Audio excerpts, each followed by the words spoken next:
Salama daholo indray nareo hoe androany misy fifampiarabana tratry ny taonan'ny gasy aty Italia dia any Napoli ilay izy no atao dia andeha ho akany zany.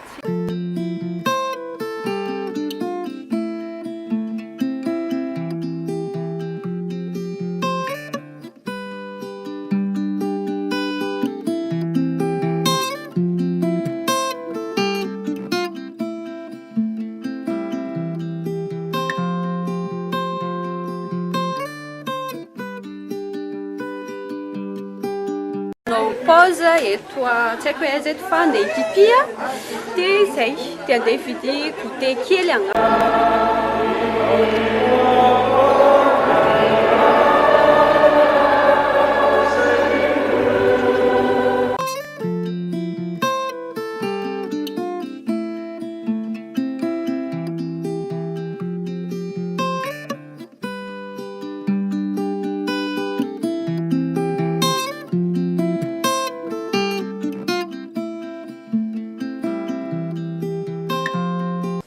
Nareo hoe efa pitson'le tany Napoli indray zany mazava ho azy fa tsy vitako foana manakatona ilay vlog rehefa amin'ny hariva sady mety tsy dia naka vidéo firy koa ary ako ny angambany raha tsy diso ako ny satria variana nanao fety.